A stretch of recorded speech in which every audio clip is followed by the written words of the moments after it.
That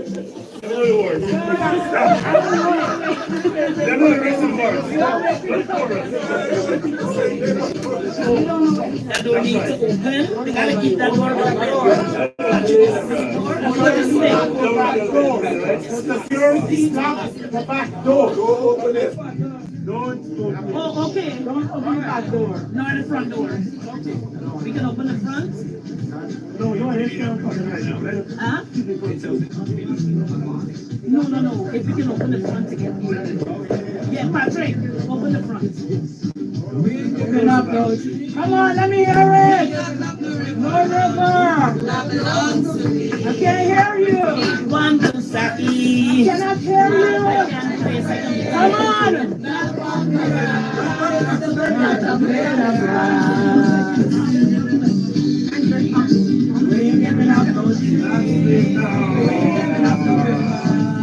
That belongs to me. There you go. Sake, not one rice grain, not one around.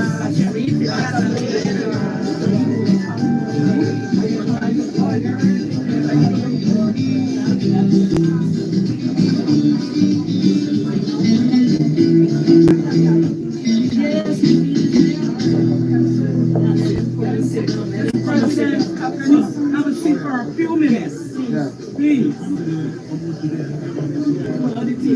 All right.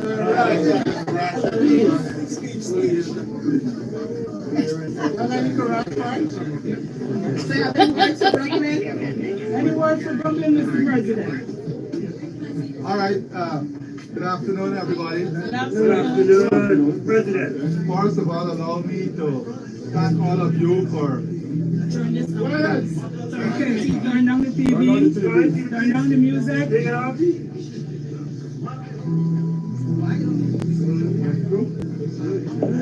Okay, yeah, Mr. President. All right. First of all, let me thank all of you for the warm welcome. I'm very, very pleased that I'm in this community today to celebrate with you, Guyanese, and the great work you're doing as Guyanese here in the U.S. I want to assure you, having visited different areas here in Brooklyn, the Kings County Hospital, the 5,500 workers, 30% of whom are Guyanese, the level one trauma center. We cannot be anything but proud of the work that Guyanese continue to do and the contribution you make to the society here.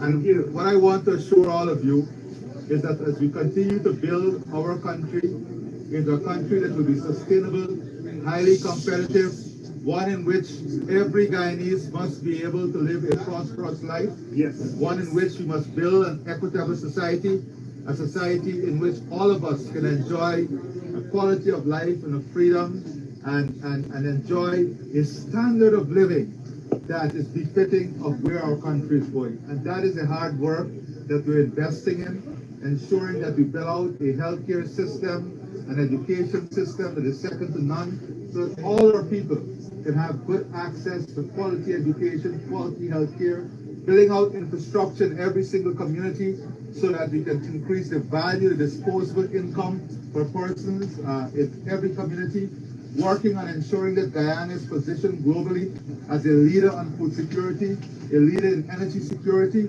and a leader in climate security. Already, our country is providing strong leadership.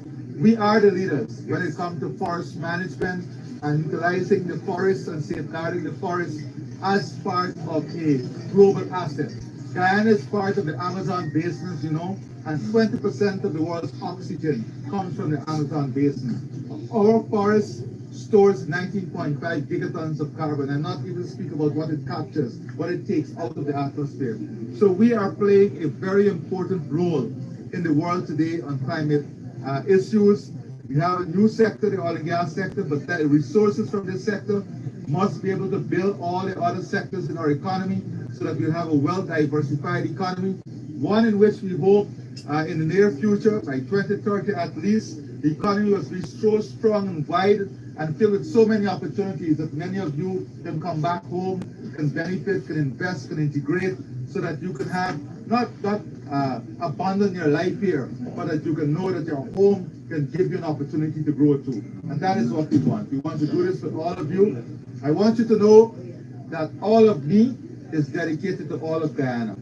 And all of Guyana is all the people of Guyana. Yes. All our cultural makeup, all our religious makeup, all our ethnic group makeup.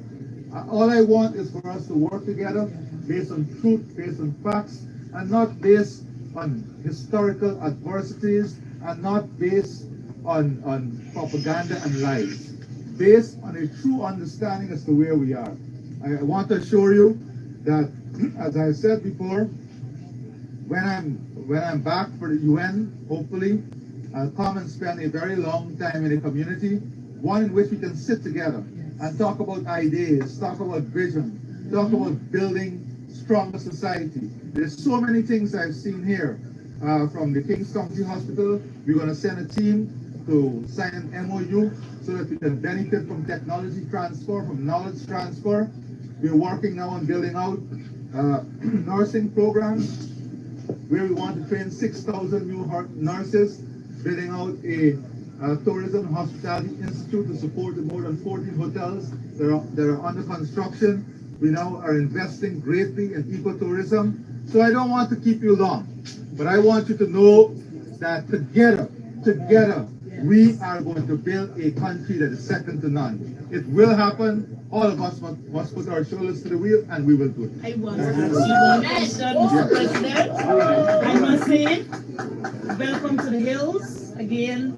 Thank you. You probably remember me from Queens when I told you you need to come to the hills. You said if it's the hills and valleys. But you're here. I must say, Venezuela, if you're looking, Essequibo is ours. Take that from us. But to you, Mr. President, you're a young president. And sometimes people can get under your skin. You're like the mother of our country. You and the father. You're the founder.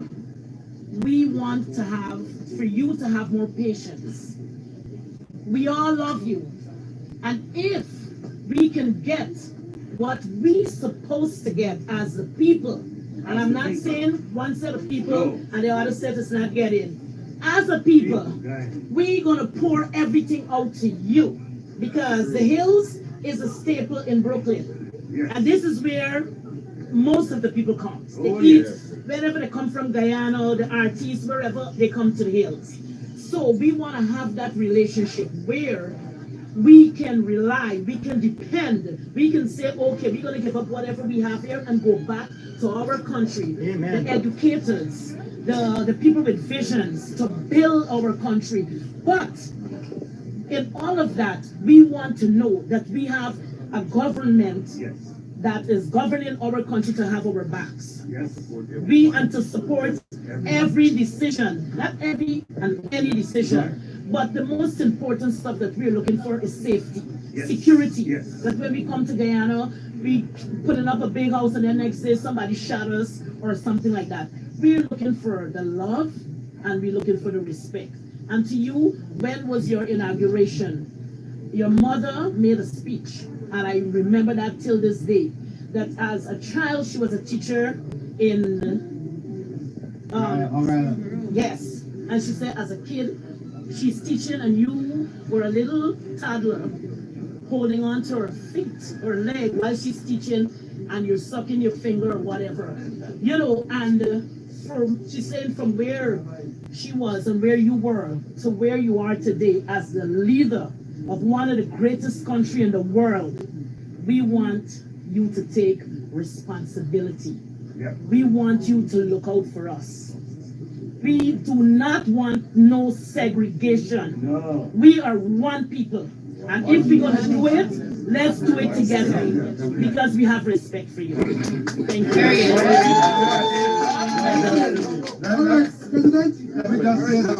Let me just say that I agree with you, and I would have it no other way. No other way. There is only one way forward, and that is united. That is for us to band together, for us to understand the challenges together, and for us to overcome those challenges together. Don't ask what the country can do for you. Ask what you can do for the country. So we're here to work together as one. Thank you. Let's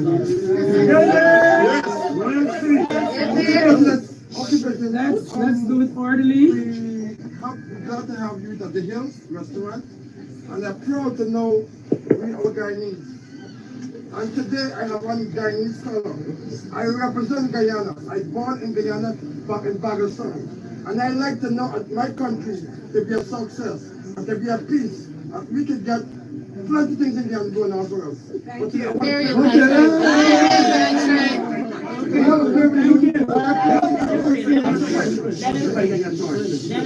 Before they come today, I need to just present to God. God, you lead them in the right direction, oh God. You show them the way we have to do for God. God, you bring them here from a different country, Lord, and bring them here to New York. God bless his holy representative. You bless his nation, what he wants to do, Lord God. You put him in the right place so he can be able to do his job in his business, God. In Jesus' precious name.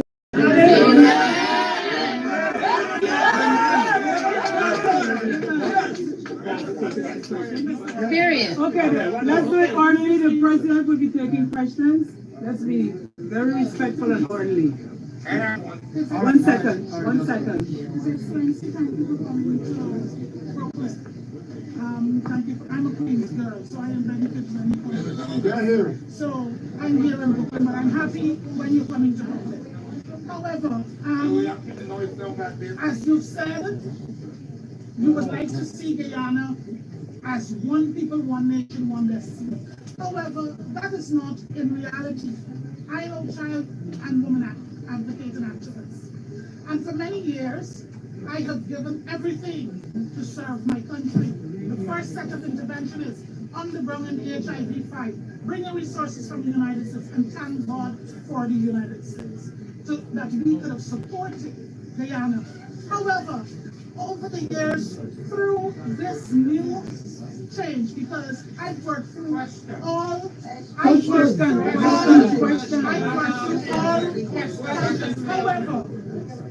I met with you on August 1st, 2022 in Berbice at Emancipation Day. You told me a meeting was scheduled to meet with you on the 8th of August. We met. There were no follow-ups. Funds, resources are taken away from NGOs. Programs are stopped by your ministry. Contracts are taken away from persons who it's believed not to be supported of the Bible, and that's a fact. All right. So sorry, but right now, Can I address it? Can I address it? This. So let me say this. Every single agency that is supported through the budget, the agency must be supported by the budget. And I want to be very open with you. There's some tremendous work the Guyanese are doing from here back home. Yes. You have persons who are coming with medical outreaches, persons who are coming to help children, and my friend here can tell you. Because she knows a lot of the people, whether they're from Florida, Brooklyn, Queens, UK, nurses and doctors. There's some organizations, and all these organizations bring resources into the country. There's some organizations that believe that the country has a responsibility to give them resources to do work there. There's a big difference between organizations coming to work alongside the government to do things, and organizations who are coming with a claim that they are the most knowledgeable in this area, and they are NGOs, and that you have a responsibility somehow to give them resources to implement something. But without understanding that there is also responsibility from the private sector, NGOs and government for accountability, for openness, for transparency. So all the organizations that are supported must meet a certain criteria. And those organizations are listed in the budget, and they receive direct subsidy from the government. They receive direct subsidy from the government. Now, I think, and Enrico is here too, I think it will be a great injustice to the thousands of Guyanese who started the HIV program under PAHO and World Health Organization. Let me just finish. Because I know them all. I was in the system. For anyone to claim that they brought in an NGO that initiated or that they initiated any program to deal with this. We're thankful for everyone who participated, but we'll be doing a great injustice to those persons, those young people who I know work hard in implementing this program. So I would say that there are fiduciary responsibility that every organization must meet, and you can go through the budget. Any government that was in Guyana, go through the budget, you will see on the statutory agency and other agencies, they're listed as to who receive budgetary support. All right, next question. Thank you. Yes, sir. One of the questions I want to ask you is, when I just again, one of the things that I really recognize is the last of delinquents of the juvenile age. Yeah. And my question to you is, what is your plan? And this does not be on any one side. When I graduated high school way back, and there's nothing for me to do, there was a place where I could go and do national service. And my question to you, what is your plan for these young people who are coming out to school with nothing to do and unable to go and serve the nation as a national service, some type of service? All right, so let me answer. So recently, we're doing a number of things. Right. First of all, we have worked on investing $120 million US dollars on building a world-class national training center. The National Training Center is imparting skills and knowledge, world-class skills and knowledge, to every single Guyanese who want to be trained technically, whether trained as an operator, fabricator, and then linking you to jobs to work on the FPSOs. So that is one program. The second program is that we are building a Institute of Hospitality Management. That now we're focusing on persons who came out of school. We have a program under the Gold Scholarship Program to retrain, integrate them into society, and then move them on to the Hospitality College and Institute as one option. So you have the Technical Training School, you have the Hospitality Institute. Then we have something you call nearshoring. We're working now, for example, someone with 2-3 subjects CXC. We're working now on putting them into an international program of nearshoring, where we're training them to have high quality, high paying jobs at home through nearshoring, that is doing something like call centers, but at a higher level. We then have a program where we, in every region now, where we're training people to work in the call centers. Where to work in the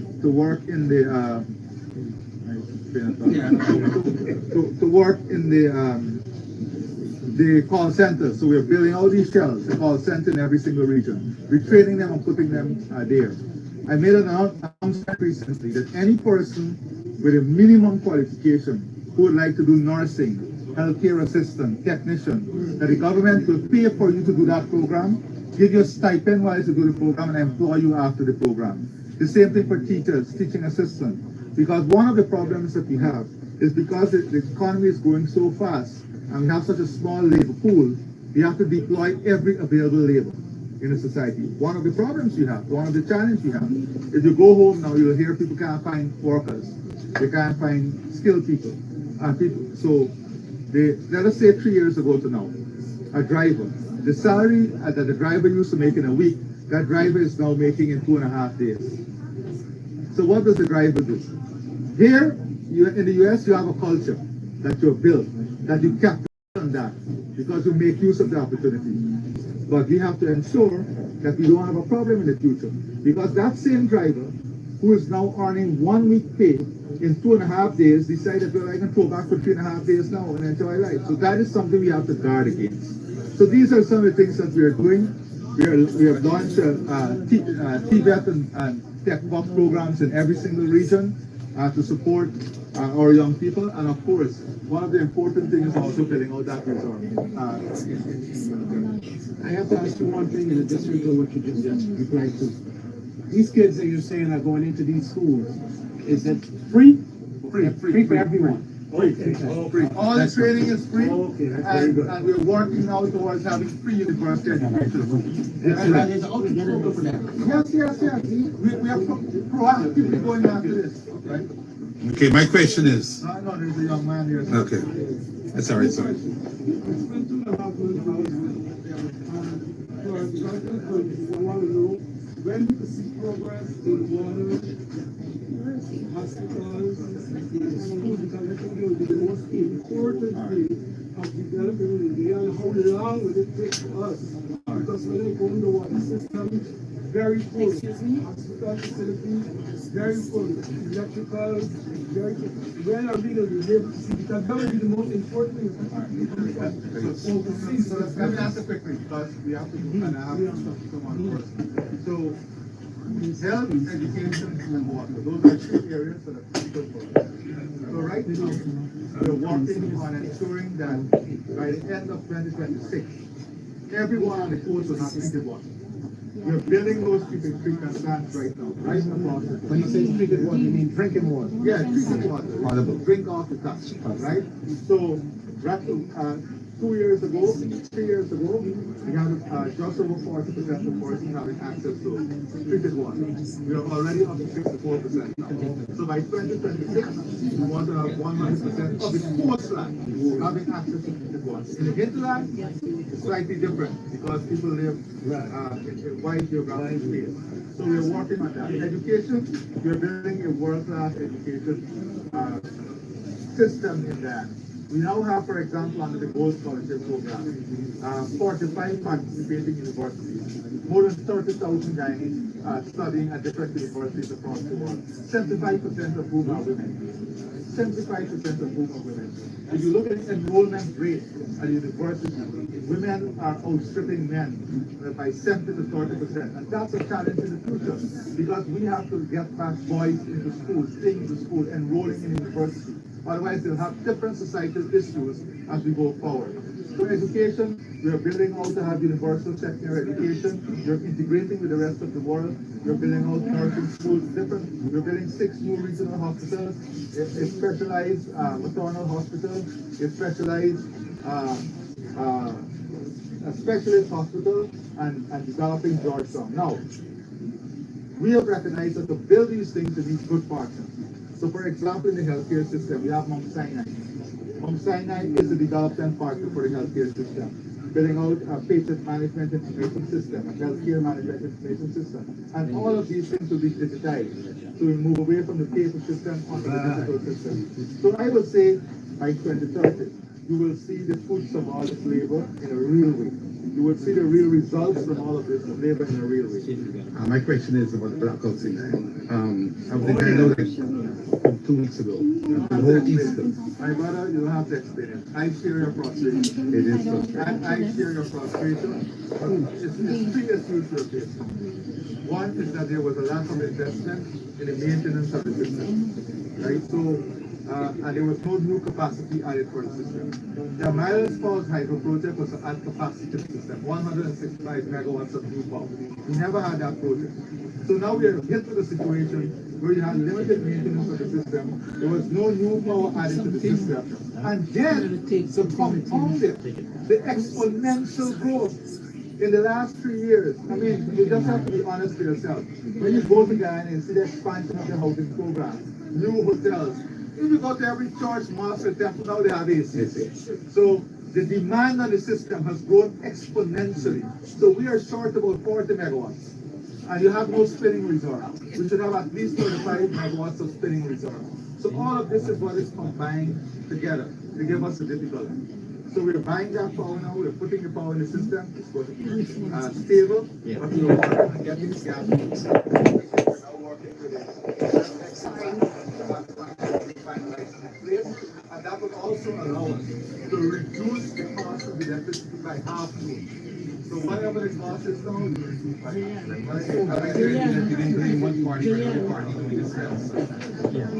Mr. President, we would like to take a pause. Take a pause, continue for a I minute. take this one One more question. No water.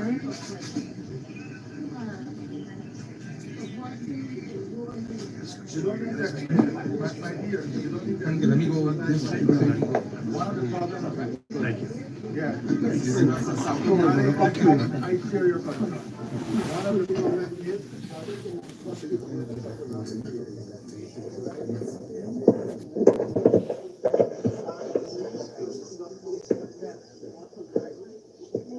For finishing a legal series.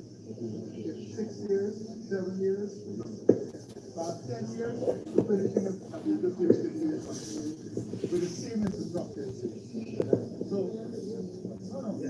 it's worse now, right? And that's because of the you know, sometimes you have to deal with reality. I think that we should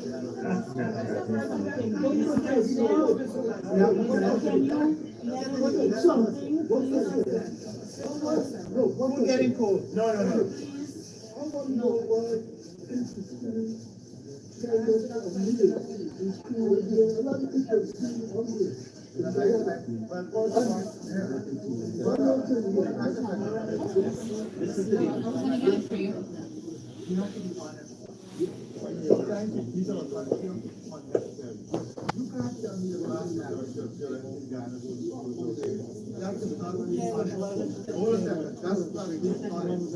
That is being grossly dishonest.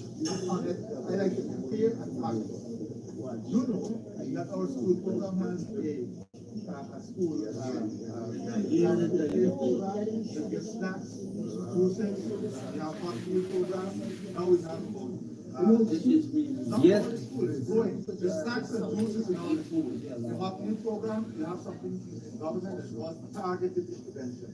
The hot meal program are in targeted areas where they're used to go, right? We have to be cautious of grant. I just don't want you to think I'm rubbing up on you. Okay. The school report grant is given to every single school child. The textbooks are given to every school child. So, you know, just have to be honest sometimes. No. All right. He didn't know.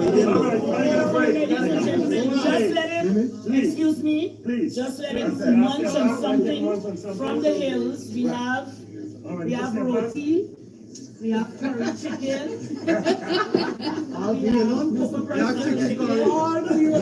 Chicken curry. And we have forks, disposable. Here. All right. Just taste the tropics in America. And then. All right, let me give him some breeze. Let me step back. Can I get an extra plate? So he can just. I